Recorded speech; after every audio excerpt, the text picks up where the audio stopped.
ប៉ាគីស្ថាននិងអាហ្វហ្គានីស្ថានកំពុងប្រឈមមុខដាក់គ្នាដោយយោធាធ្ងន់ធ្ងរមួយមិនធ្លាប់មាននៅក្នុងរយៈពេលប្រមាណខែមកនេះបន្ទាប់ពីការវាយប្រហារតាមអាកាសរបស់ប៉ាគីស្ថានទៅលើគោលដៅនៅក្នុងប្រទេសអាហ្វហ្គានីស្ថានហើយមន្ត្រីជាន់ខ្ពស់នៅទីក្រុងអ៊ីស្លាមាបាតបានព្រមានថាពួកគេអស់ការអត់ធ្មត់ជាមួយនឹងក្រុមតាលីបង់ហើយភាគីទាំងពីរកំពុងប្រកែកគ្នាអំពីចំនួនអ្នកស្លាប់និងរបួសខណៈដែលភាពតានតឹងនៅក្នុងតំបន់កើនឡើងហើយជនស៊ីវិលកំពុងជួបប្រទះនឹងផលប៉ះពាល់នៃចំនួនសាជាថ្មីនៅក្នុងការបង្ហោះមួយនៅលើបណ្ដាញសង្គម X រដ្ឋមន្ត្រីក្រសួងការពារជាតិរបស់ប៉ាគីស្ថាននិយាយថាទីក្រុងអ៊ីស្លាមាបាតសង្ឃឹមថាបន្ទាប់ពីការដកកងទ័ពកម្លាំង NATO តាលីបង់នឹងផ្ដោតទៅលើសុខុមាលភាពរបស់ប្រជាជនអាហ្វហ្គានីស្ថាននិងស្ថិរភាពនៅក្នុងតំបន់ផ្ទុយទៅវិញលោកបានចោទប្រកាន់តាលីបង់ថាបានប្រែក្លាយអាហ្វហ្គានីស្ថានទៅជាអ្វីដែលលោកហៅថាអាណានិគមរបស់ឥណ្ឌាដោយប្រមូលផ្ដុំពួកសកម្មប្រយុទ្ធមកពីជុំវិញពិភពលោកនិងជាកន្លែងដែលនាំចេញភេរវកម្មលោកនិយាយថាយើងអស់ការអត់ធ្មត់ហើយឥឡូវនេះវាជាសង្គ្រាមបើកចំហជាមួយនឹងយើងមន្ត្រីអាហ្វហ្គានីស្ថានមិនបានឆ្លើយតបជាសាធារណៈចំពោះការកត់សម្គាល់ទាំងអស់នេះទេប៉ាគីស្ថានបានចោទប្រកាន់ជាយូរមកហើយថាឥណ្ឌាគាំទ្រក្រុមសកម្មប្រយុទ្ធដូចជាកងរំដោះបាឡុចនិងតាលីបង់ប៉ាគីស្ថានតែនេះជាការអះអាងដែលទីក្រុងញូដេលីបានបដិសេធទាំងនេះបានកើតឡើងត្រឹមតែប៉ុន្មានម៉ោងបន្ទាប់ពីប្រទេសប៉ាគីស្ថានបានធ្វើការវាយប្រហារតាមអាកាសនៅរដ្ឋធានីកាប៊ុលរបស់ប្រទេសអាហ្វហ្គានីស្ថានក៏ដូចជានៅកាន់ដាហានិងប៉ាទីយ៉ានេះបើយកទៅតាមមន្ត្រីប៉ាគីស្ថាននិងអ្នកនាំពាក្យរដ្ឋាភិបាលតាលីបង់ប៉ាគីស្ថាននិយាយថាការវាយប្រហារនេះគឺជាការសងសឹកចំពោះការវាយប្រហារឆ្លងកាត់ព្រំដែនដែលបានចាប់ផ្ដើមពីទឹកដីរបស់អាហ្វហ្គានីស្ថានការប្រជុំមុខដាក់គ្នានេះកើតឡើងជាច្រើនខែបន្ទាប់ពីប្រទេសកាតានិងទូគីបានចូលរួមសម្របសម្រួលបទឈប់បាញ់រវាងប្រទេសទាំងពីរ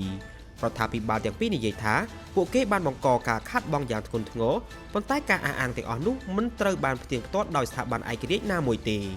ក្រសួងការពារជាតិអាហ្វហ្គានីស្ថាននិយាយថាទីហ៊ានប៉ាគីស្ថានចំនួន55នាក់ត្រូវបានសម្លាប់ខ្លះត្រូវបានគេនាំខ្លួនចូលទៅក្នុងទឹកដីអាហ្វហ្គានីស្ថាននិងជាច្រើនអ្នកទៀតត្រូវបានចាប់ទាំងរស់ក្រសួងដដែលនេះបាននិយាយថាទីហ៊ានអាហ្វហ្គានីស្ថានចំនួន8នាក់ត្រូវបានសម្លាប់និង11នាក់រងរបួសដោយបន្ថែមថាប៉ុស្តិ៍យោធាប៉ាគីស្ថានចំនួន19នៅមូលដ្ឋាន2ត្រូវបានបំផ្លាញដោយការប្រយុទ្ធបានបញ្ចប់នៅពាក់កណ្ដាលអាត្រៀតយ៉ាងណាក៏ដោយចុះពីខាងប៉ាគីស្ថានវិញមិនបាននិយាយដូចគ្នានោះទេរដ្ឋមន្ត្រីក្រសួងព័ត៌មានប៉ាគីស្ថាននិយាយថាទីហ៊ានប៉ាគីស្ថាន2នាក់ត្រូវបានសម្លាប់និង3នាក់រងរបួសអ្នកនាំពាក្យរបស់នាយករដ្ឋមន្ត្រីបានបដិសេធការចាប់ខ្លួនទីហ៊ានប៉ាគីស្ថានដោយអះអាងថាយ៉ាងហោចណាស់យុទ្ធជនអាហ្វហ្គានីស្ថានចំនួន133នាក់ត្រូវបានសម្លាប់និងជាង200នាក់ទៀតរងរបួសមន្ត្រីសន្តិសុខជាន់ខ្ពស់របស់ប៉ាគីស្ថានក៏បាននិយាយផងដែរថាកងកម្លាំងអាហ្វហ្គានីស្ថាននៅតាមប៉ុស្តិ៍ព្រំដែនមួយចំនួនបានលើកទង់ជាតិសជាធម្មតាត្រូវបានបកស្រាយថាជាសំណើសូមបញ្ឈប់ការបាញ់ប្រហារខណៈដែលប៉ាគីស្ថានវិញបានបន្តអ្វីដែលខ្លួនពិពណ៌នាថាជាការឆ្លើយតបនឹងការសងសឹកយ៉ាងខ្លាំងគួរជម្រាបថា